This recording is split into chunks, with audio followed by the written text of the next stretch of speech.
Hello guys, Rafeeque ആണ് നമ്മുടെ JavaScript ട്യൂട്ടോറിയലിൻ്റെ പുതിയൊരു വീഡിയോയിലേക്ക് എല്ലാവർക്കും സ്വാഗതം. നമ്മൾ കഴിഞ്ഞ വീഡിയോയിൽ ജാവാസ്ക്രിപ്റ്റ് ഫംഗ്ഷൻസ് എന്താണെന്ന് പഠിച്ചിട്ടുണ്ടായിരുന്നു. രണ്ട് ടൈപ്പ് ഓഫ് ഫംഗ്ഷൻസ് ഒക്കെ നമ്മൾ പ്രാക്ടിക്കലി നമ്മൾ പഠിച്ചു. ഈ വീഡിയോയിൽ നമ്മൾ നോക്കാൻ പോകുന്നത് വേരിയബിൾ സ്കോപ്പാണ്. ഓക്കെ, സോ വേരിയബിളിൻ്റെ സ്കോപ്സ് എന്ന് പറയുമ്പോൾ ശരിക്ക് ജാവാസ്ക്രിപ്റ്റിൽ രണ്ട് വേരിയബിൾ സ്കോപ്സ് ആണുള്ളത്. ഒന്ന് ഗ്ലോബൽ, രണ്ടാമത്തത് local. Okay, it's a global variable and local variable. അപ്പോൾ ഗ്ലോബൽ വേരിയബിൾ എന്ന് വെച്ചാൽ പേര് പറയുന്നത് പോലെ തന്നെ ഗ്ലോബലി നമുക്ക് ആക്സസ് ചെയ്യാൻ പറ്റുന്ന വേരിയബിൾസിനെയാണ് ഗ്ലോബൽ വേരിയബിൾസ് എന്ന് പറയുന്നത്. ഓക്കെ, ലോക്കൽ വേരിയബിൾസ് എന്ന് വെച്ചാൽ ലോക്കലി എന്ന് വെച്ചാൽ ഗ്ലോബൽ അല്ലാത്തത്. ഒരു ഉദാഹരണത്തിന് ഇത് കംപ്ലീറ്റ് ഒഴിവാക്കാട്ടോ, എന്നിട്ട് എഴുതാം var a is equal to 10. Okay, ഇത് എഴുതിയിട്ട് ഒരു ഫംഗ്ഷൻ ഇവിടെ ഡിഫൈൻ ചെയ്യാം. നമ്മൾ കഴിഞ്ഞ വീഡിയോയിൽ ഫംഗ്ഷൻ എന്താണെന്ന് പഠിച്ചു. അപ്പം ഞാനൊരു ഫംഗ്ഷൻ കീവേഡ് വെച്ചിട്ട് മൈ ഫംഗ്ഷൻ എന്നുള്ള ഫംഗ്ഷൻ നെയിം. ഓക്കെ, എന്നിട്ട് പാരാമീറ്റേഴ്സ് ഒന്നുമില്ല, ജസ്റ്റ് ഒരു ഉദാഹരണത്തിന് var b is equal to 20 ഇവിടെ ഡിഫൈൻ ചെയ്തു. ഓക്കെ, ഇങ്ങനെ ഡിഫൈൻ ചെയ്ത് വെച്ച് കഴിഞ്ഞാൽ ഇതുണ്ടോ, ഈ വേർ എ എന്നുള്ള വേരിയബിൾ ഗ്ലോബൽ വേരിയബിളാണ്. ഇതൊരു ഫയലാണ്. ഈ ഒരു ജാവാസ്ക്രിപ്റ്റ് ഫയലിനെ സംബന്ധിച്ചിടത്തോളം എ എന്നുള്ള വേരിയബിൾ ഗ്ലോബലാണ്. നമുക്ക് ഈ ഫയലിൽ എല്ലായിടത്തും ഈ ഒരു എ എന്നുള്ള വേരിയബിൾ ആക്സസ് ചെയ്യാൻ പറ്റും. ഓക്കെ, ലോക്കൽ വേരിയബിൾ എന്ന് വെച്ചാൽ ഇതുണ്ടോ, ഒരു പർട്ടിക്കുലർ ഫംഗ്ഷനകത്ത് മാത്രം നമ്മൾ ഡിക്ലെയർ ചെയ്തേക്കുന്ന വേരിയബിൾസിനാണ് ലോക്കൽ വേരിയബിൾസ് എന്ന് പറയാം. ഇത് ലോക്കൽ വേരിയബിൾ. ഇവിടെ ഉള്ളത്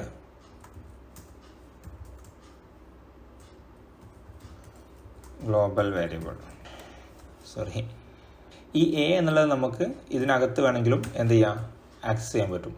പക്ഷേ ബി എന്നുള്ളത് നമുക്ക് ഇതിൻ്റെ പുറത്ത് ആക്സസ് ചെയ്യാൻ പറ്റില്ല. മനസ്സിലായോ? ഇത് ഞാൻ ക്ലിയർ ചെയ്തിട്ട് പുതിയൊരു നമ്മൾ മുന്നേ നമ്മൾ ഫങ്ഷൻസ് പഠിച്ച ഫയലാണിത്, നമ്മൾ കഴിഞ്ഞ വീഡിയോയിൽ. ഓക്കെ, അപ്പോൾ ഇതിൽ കണ്ടോ റിസൾട്ട് എന്നില്ല. ഇവിടെ റിസൾട്ട് എന്നുള്ളത് ഗ്ലോബലാണ്. എന്ന് വെച്ചാൽ ഒരു ഫംഗ്ഷൻ്റെ അകത്തൊന്നുമല്ല, പുറത്താണ്. ഈ മെയിൻ ഡോട്ട് ജെ എസ് എന്നുള്ള ഫയലിൻ്റെ അകത്ത് ഫ്രീ ആയിട്ടാണ് റിസൾട്ട് എന്നുള്ള വേരിയബിൾ നമ്മൾ ഡിഫൈൻ ചെയ്തിരിക്കുന്നത്. നേരെ മറിച്ച് ആവറേജ് എന്ന് പറഞ്ഞിട്ട് ഇവിടെ ഈ ഗെറ്റ് ആവറേജ് എന്നുള്ള ഫംഗ്ഷനകത്ത് നമ്മൾ ഡിഫൈൻ ചെയ്തില്ലേ, ഇത് ലോക്കൽ വേരിയബിളാണ്. എന്ന് വെച്ചാൽ ഇത് പുറത്ത് ആക്സസ് ചെയ്യാൻ പറ്റില്ല. ഉദാഹരണം ഞാൻ കാണിച്ചു തരാമെങ്കിൽ, ഇപ്പോൾ ഈ ഒരു വേരിയബിൾ ആവറേജ് എന്നുള്ള വേരിയബിൾ നമുക്ക് ലോക്കലാണ്. ഈ ഒരു ഫംഗ്ഷനകത്ത് മാത്രമേ ആക്സസ് ചെയ്യാൻ പറ്റുള്ളൂ. റൈറ്റ്, ഞാൻ എന്ത് ചെയ്യാൻ പോകുന്നത്, ഇതിൻ്റെ പുറത്ത് ഇതുപോലെ ആവറേജ് എന്നുള്ളത് ഇങ്ങനെ കൊടുത്തു. ഓക്കെ, ഇതിന് ഞാൻ ആവറേജ് 1 എന്നിടാം, ഇതിന് ആവറേജ് 2 എന്നിടാം. മനസ്സിലാവാൻ വേണ്ടി, രണ്ടും ഒന്നല്ലേ. എന്നിട്ട് എന്നെ സേവ് ചെയ്തിട്ട് ഞാനിവിടെ റീഫ്രഷ് ചെയ്തു. നമ്മുടെ ഇൻസ്പെക്ട് ചെയ്തിട്ട് കൺസോൾ വിൻഡോ എടുക്കണം. നമ്മൾ കൺസോൾ ഇത് കണ്ടോ, ഇവിടെ ഞാൻ റീഫ്രഷ് ചെയ്ത് നമ്മൾ കാണിച്ചു തരാം. Uncaught reference error, average is not defined. എന്ന് വെച്ചാൽ ആവറേജ് എന്ന് പറഞ്ഞിട്ട് നമ്മൾ ഇവിടെ കൺസോൾ ചെയ്തിട്ടില്ലേ, ഇത് ഡിഫൈൻഡ് അല്ല. എന്ന് വെച്ചാൽ റെഫറൻസ് എററാണ്. കാരണം ഇതിൻ്റെ ഈ ഒരു ആവറേജ് എന്നുള്ള ലോക്കൽ വേരിയബിളിൻ്റെ റെഫറൻസ് ഈ ഒരു ഫംഗ്ഷൻ ബോഡിയുടെ അകത്ത് മാത്രമേ ഉണ്ടാവുള്ളൂ, പുറത്തേക്ക് അവൈലബിൾ അല്ല. ഈ ഒരു കൺസോളും കൂടെ വരാത്തത് എന്തുകൊണ്ടാണെന്ന് വെച്ചാൽ നമ്മൾ ഈ ഫംഗ്ഷനെ കോൾ ചെയ്യുന്നത് ഈ കൺസോളിൻ്റെയും താഴെയാണ്. അപ്പോൾ ഈ കൺസോളിൽ തന്നെ എറർ വന്നുകൊണ്ട് ഇതിലേക്ക് പോകില്ല. ഓക്കെ, അതുകൊണ്ടാണ് അങ്ങനെ സംഭവിച്ചത്. ഇപ്പോൾ ഇതാണ് ലോക്കൽ വേരിയബിൾ. ഓക്കെ, ഇതിപ്പോൾ ഗ്ലോബൽ വേരിയബിൾ അല്ലേ നമ്മുടെ റിസൾട്ട്. ഇത് ഞാൻ ഒഴിവാക്കിയേ, ഈ ലൈൻ ഒഴിവാക്കി ഇത് സേവ് ചെയ്തു. ഇപ്പോൾ ഇത് ചെയ്ത് കഴിഞ്ഞാൽ ഇതുണ്ടോ, റിസൾട്ട് 1 2 3 എന്നൊക്കെ പറഞ്ഞിട്ട് ഇവിടെ നമ്മൾ ആവറേജ് തന്നെ ആക്കാം കേട്ടോ. ആവറേജ് റിട്ടേൺ ചെയ്യുന്ന രീതിയിൽ എന്തായി, ഇത് ആവറേജ് 1 എന്ന് പറഞ്ഞിട്ട് 20 അത് റിട്ടേൺ ചെയ്തതിന് ശേഷം ഇത് ഞാൻ ഒഴിവാക്കാം, ഈ കൺസോളും കൂടെ ഒഴിവാക്കാം. എന്നിട്ട് റിഫ്രഷ് ചെയ്താൽ ഇതുണ്ടോ, റിസൾട്ട് 20. ഈ റിസൾട്ട് നമ്മൾ ഇവിടുന്ന് റിട്ടേൺ ചെയ്യുന്നുണ്ട്. നമ്മൾ കഴിഞ്ഞ വീഡിയോയിൽ പഠിച്ചാണ്. ഞാൻ പുതിയൊരു ഫംഗ്ഷൻ എഴുതാൻ പോവാണ്. ഫംഗ്ഷൻ ഒരു ലോഗ് റിസൾട്ട് എന്ന് പറഞ്ഞിട്ട്, ചുമ്മാ ഈ ഒരു ലോഗ് ചെയ്യുന്നത് ഇതിലേക്കാക്കാൻ വേണ്ടി എന്ത് ചെയ്യാം, നമ്മളൊരു ലോഗ് റിസൾട്ട് എന്ന് പറഞ്ഞിട്ടൊരു ഉദാഹരണത്തിന് വേണ്ടി.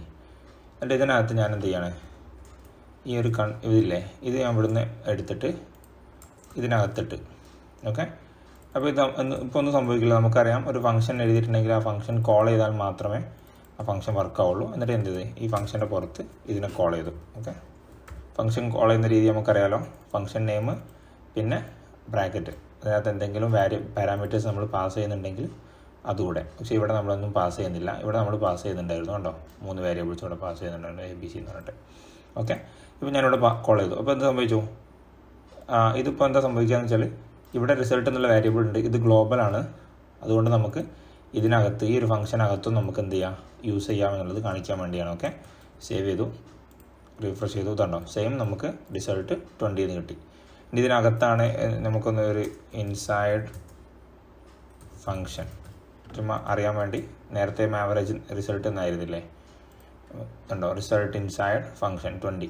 ഓക്കെ, ഇതെന്താണെന്ന് വെച്ചാൽ ഈ ഒരു റിസൾട്ട് എന്നുള്ളത് ഗ്ലോബൽ വേരിയബിളാണ്. എന്ന് വെച്ചാൽ ഈ ഫംഗ്ഷൻ്റെ പുറത്താണ്, ഈ ഫംഗ്ഷൻ്റെ അകത്തല്ല, ഗ്ലോബൽ വേരിയബിളാണ്, പുറത്താണ്. എന്നിട്ട് നമുക്ക് എന്ത് ചെയ്യാൻ പറ്റി, ഇവിടെ ആക്സസ് ചെയ്യാൻ പറ്റി റിസൾട്ട് എന്ന് പറഞ്ഞിട്ട്. ഗ്ലോബൽ വേരിയബിൾ നമുക്ക് എവിടെയും ആക്സസ് ചെയ്യാം. ഇനി നേരത്തെ നിങ്ങൾ കണ്ടില്ലേ, ഇവിടെ ഈ ആവറേജ് എന്നുള്ള വേരിയബിൾ നമുക്ക് ഇതിൻ്റെ പുറത്ത് ഡിഫൈൻ ചെയ്യാൻ കൺസോൾ ആക്സസ് ചെയ്യാൻ പറ്റില്ല, കാരണം ഇത് ലോക്കൽ വേരിയബിളാണ്.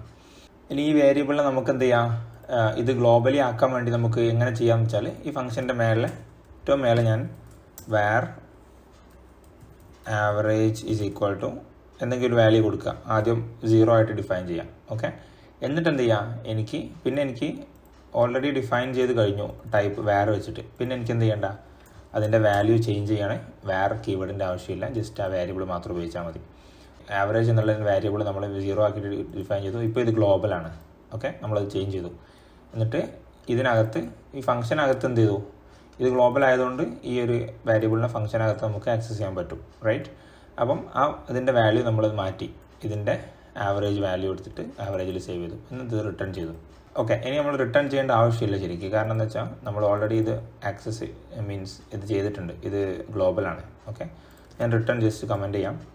എന്നിട്ട് ഇവിടെ console.log average. ഓക്കെ, ഇത് ഞാൻ സേവ് ചെയ്തു, റിഫ്രഷ് ചെയ്തു, result inside function undefined. Okay, ഇത് റിട്ടേൺ ചെയ്യാത്തതുകൊണ്ടാണ്, കാരണം ഇത് റിസൾട്ട് റിട്ടേൺ ചെയ്താൽ മാത്രമേ ഇവിടെ വാല്യൂ ഉണ്ടാവുള്ളൂ. അപ്പോൾ നമ്മളിവിടെ റിട്ടേൺ രണ്ടാമത് ഇടാം. ഓക്കെ, ഇതുണ്ടോ ആവറേജ് 0 എന്ന് വെച്ചാൽ, ഓക്കെ, ഇത് ഇവിടെ വെച്ചാൽ ഇത് നമ്മൾ കോൾ ചെയ്തിട്ടില്ല.